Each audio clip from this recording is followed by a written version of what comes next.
Yes, sir, and welcome back to The Light Civic Engagement, 91.7 WLFR, 106.5 WPPM, Camden and Philadelphia. We're here with a candidate for Congress for the state of New Jersey, Mr. Tim Alexander, and we're here on the eve of the close of voter registration. So if you're watching this and you haven't registered, it may be too late for the primary, but still go ahead and register because the main election is in November and you still have time to register for that. All right, so we're sitting here. The NAACP meetings just ended. He gave a great speech about the voter registration rights that have been revoked by the Supreme Court. Let's start there. Give me your reaction to the Supreme Court and what's been done in Louisiana and Virginia. So in Louisiana, the court, as you just alluded to, ruled again on the Voting Rights Act.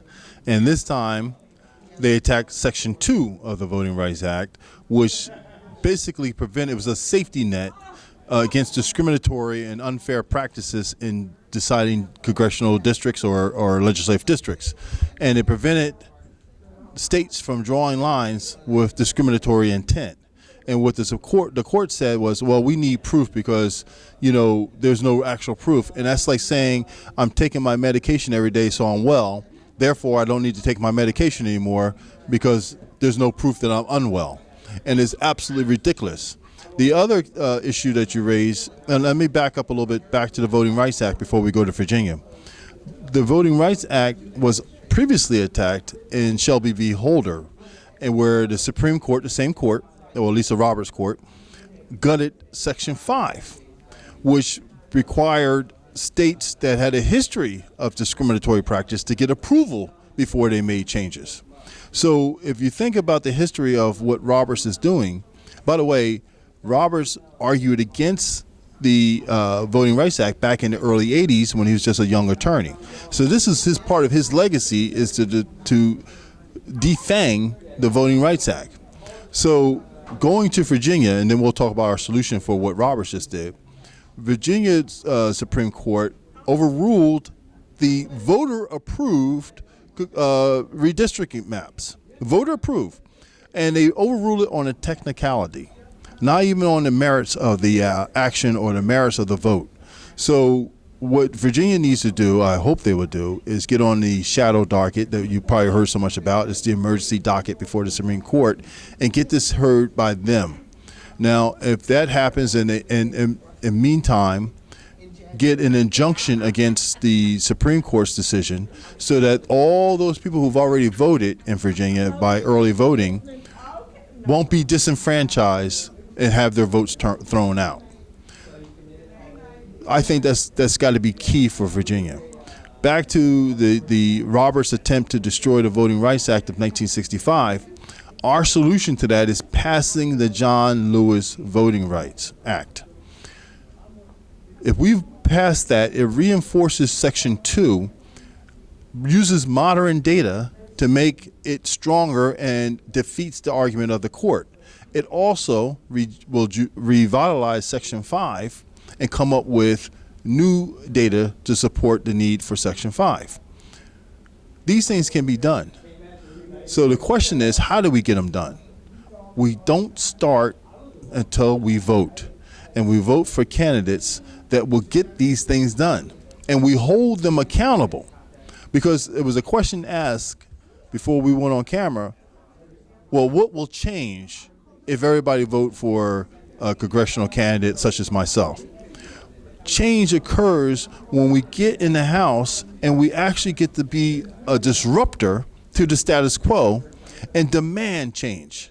And not being beholden to any political action group or any group that has donated millions of dollars to my campaign makes it easy for me to be that candidate, because I don't have to be afraid of them not cutting off the money that I don't need to rely on to get voted in. So I am completely severed from that money umbilical cord and allows me to exercise my level of independence. And I'm a Democrat, don't get me wrong. But if my fellow Democrats are not doing the right thing, I get to speak up and speak out about that and hold everybody accountable. Just like I want everybody who puts me down as their candidate of choice to hold me accountable. That's how democracy works. If you're just tuning in, you're listening to Civic Engagement here with Tim Alexander, who is running for Congress, and he was just discussing his thoughts on the Voter Registration Act. I have to ask you this. I'm trying to keep my personal feelings out of it, but it's hard. If Democrats really cared about the Voting Rights Acts, after all these years, why have they not ratified them and made them solid? That is the question as part of my lecture today, that this could have been rectified when we had the House and the Senate and the White House. We could have gotten this done. I don't understand that ideology or that thought process or that priorities list that puts these things so far down that they almost become forgotten until we lose control of the ability to get it done, and then it becomes a talking point again. So in this case, we won't have control of everything in 2026. But in 2028, there's a great potential that we will. And that's when we have to act, not only passing the John Lewis Voting Rights Act, but also restoring the many programs that the one big BS bill cut out. Restoring SNAP benefits, the ACA ACA subsidies, Affordable Care Act subsidies, the Medicaid expansion. There's so many things that we need to restore. And by the way, we're going to have Medicare cuts in November. We have to get that undone. There's a lot of work to do, but this has to be on the top priority list. Okay. So what about the school of thought that says Democrats won't or don't fix things like the Affordable Care Act, like ratifying the Voter Registration Act, because they need to run on those issues, and if they fix them, they don't have anything to run on anymore? So, you're asking me to opine on what somebody else thinks, but I'll tell you my position. Is it legitimate? It is. Okay. So from my position on that question, that I have plenty of things to run on. Why? Because the 2nd Congressional District of New Jersey needs so much. And if we start the work, I need you to keep me in office until we finish the work. I do not plan on being a lifetime member of Congress. My whole goal is to get in, get to work, and get out. My family is ready for me to retire. And I can't even think about those things when there's so many needs that need to be accomplished. But going down there and engaging in inside trading and all those wonderful things to enrich oneself, I'm not saying everybody has that mentality, but the reality is that can't be something that I think of. I can only think of what we need to get done. Voting Rights Act, infrastructure improvements, restoring SNAP and making it better, affordable housing. I invite people all the time, go to my website, timalexander4congress.com. Look at my policies. You can't argue against them because every single policy has a way to pay for it in existing funds. You hear some of the candidates say, oh, I'm going to tax the billionaires to get all the things done I want to done. That tells me right out of the gate that you're not serious. Because if you're serious and you're talking about taxing the billionaires, every time they talk about taxing the billionaires, who get taxed? The middle class gets taxed. The lower income earners get taxed. So I'm not down with that. We could collect the money that they owe us, and it's billions of dollars annually. I'm all for that. But we need to work in the budget that we have. And if you can't find a way to pay for the projects you propose within that budget, then it's a non-starter. It really is. It makes zero sense to a person like that that would think like I do. You telling me you want to do something and you're telling me you're going to get future money to do it? When? 5, 10 years from now? When we need these things today. So, to your point, there's so much that we could run on because we're not going to get it all done right away. I will be the new congressman. I have to tread lightly, but I also have to be smart and strategic on how I get the things done. And one of the things is I don't need to put my name on anything. I have, I think, pretty good ideas, but I don't need to take credit for it because I'm talking to you about them. So I give them to a senior member who could get them out of committee or the committees and get them to the floor for a vote. It makes no never mind to me who passes it as long as the 2nd Congressional District of New Jersey benefits from it. You're going to know what I'm doing because I'll be doing interviews like this. I'll be at town halls taking your questions. So I don't have a problem with saying, yeah, that bill that Indiana 4th got through, that was my bill. But because that person had the seniority in that particular committee, I gave it to them to put their name on. That's checking the ego at the door so you could benefit your constituents. And that's how you'll know what I'm doing. And to your earlier point, that's how we get things done. And that is what is going to be different. If you're just tuning in, we're talking to Tim Alexander with regards to the Voter Registration Act and other things. I'm just going to push back by saying you haven't been elected to Congress yet, so it's not on you, but I do think it is a valid point when people point out that historically Democrats have not seemed to want to solve the problems rather than run on the problems. Same thing with Republicans who, they were actually, I believe most of them kind of sad when Roe versus Wade was overturned because now they can't, campaign on that and collect money on that anymore. But I'll move on. Let's talk. Let's talk about reality. The reality is where we are right now is that voting rights are being stripped, and they're being stripped more and more every day. Where do you realistically, where do you see this going? And if we get to a point to where, voting, I was just at a event the other day with Vince what's his name? Palestino. He was talking about wanting to require voter ID. Let's say that that's, we wake up in November and that's the world we live in, where we're going to need voter ID. Votes will be disenfranchised as much as possible by the Republican Party. Then what's our next move? Look, that means we're going backwards. We're not advancing. And we're not going backwards now? Well, we're not advancing now? I couldn't agree with you more, but we have an opportunity now. We have an opportunity in November to vote that ideology out and start to bring in a new ideology so that in 2028 we could finish the job, and now we have a new Congress, a new Senate, and a new president. That's how we move forward. If we don't vote, nothing will change. We can't expect anything to change, and we have to accept the status quo and all the bad things that come along with it. In order for us to advance, we have to show up. And if you don't like the candidates, if you don't like me or any other candidates running, step up and run. And if you can't do it personally, get somebody else to do it, somebody you do like. But we have to stay vigilant, and we have to stay active, and we have to keep pushing. You're 100% correct. You actually made my case when you said that the Republicans are probably upset because they can't run on the Roe question anymore. What did they do? They make up a new issue to get people outraged about, right? Well, if they actually read the John Lewis Voting Act, there is a voter ID provision in there. So the whole point is that they will make up a crisis, blame the other party for the crisis, and then run on that.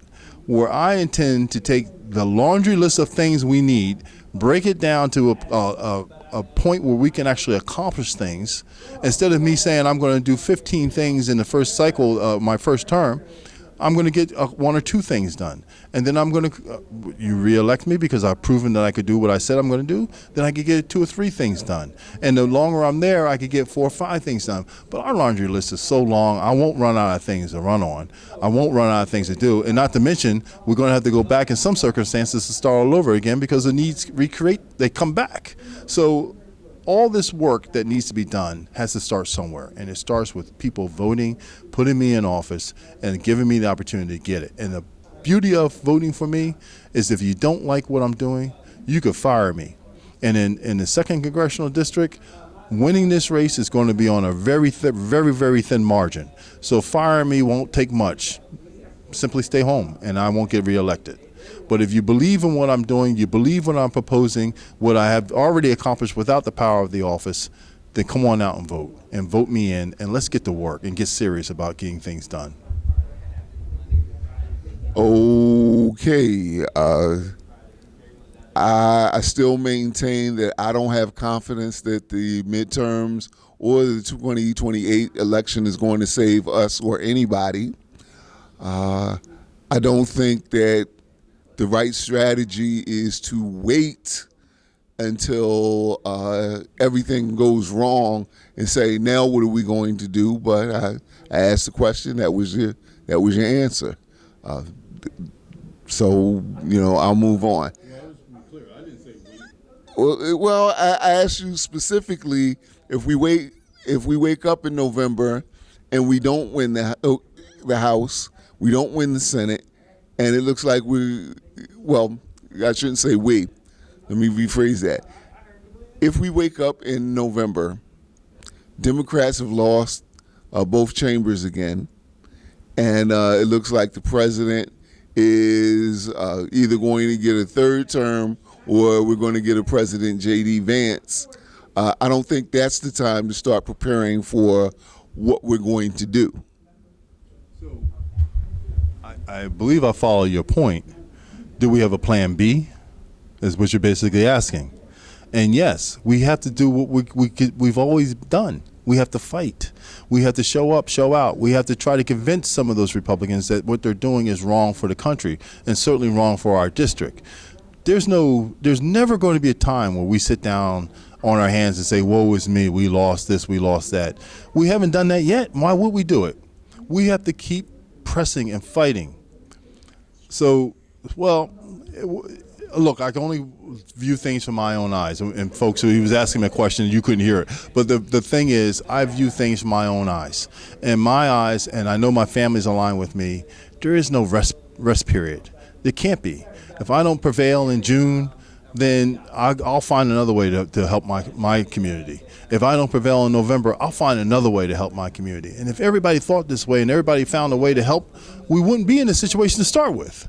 So the sooner we get this as part of our DNA, that we are fighters and we demand change and we're entitled to better, we're entitled to it, then we can start making some significant changes regardless of the outcome of any election.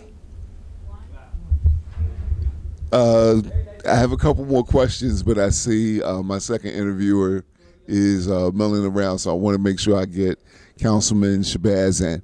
I will give you the last word, though. Well, first of all, I want to thank you for the interview. I always enjoy spending time talking to you on camera, off camera, because you always stimulate the brain and you make me think about things, and you make me reformulate some of my ideas. So I always appreciate that. I always will. Folks, this is a serious time, as all times are, but this is a very serious time. Donald Trump has shown you who he is. As Maya Angelou told us, when they do that, believe them. He is only going to get worse. And if he continues to have control of the House and the Senate, he will make things worse. And the 2028 election will be greatly in jeopardy. How and what that looks like, I don't have a crystal ball, and I'm not going to try to predict and project. But I can tell you this.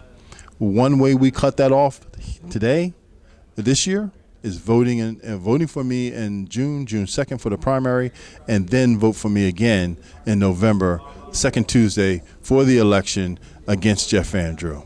And now we have real fighting chance of preventing the predicted atrocities of Donald Trump. And what are we using to predict them on? What is our basis?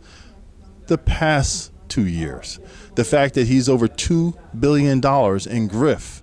And it was today just announced that those who pre-purchased their cell phones will not be getting a refund. $52 million to the Trump family over this fake cell phone company that he came up with. $52 million from his own supporters, and I guarantee you none of them will waver because they're indoctrinated in this belief. And we have the responsibility to try to help our fellow people realize that they're being misled. And that doesn't mean that we put an arm around them and say, "Oh, come over here." That means we show them better, and then when they want to join us, we let them in. Thank you, Tim Alexander, and you're listening to Atlantic City Focus's Civic Engagement.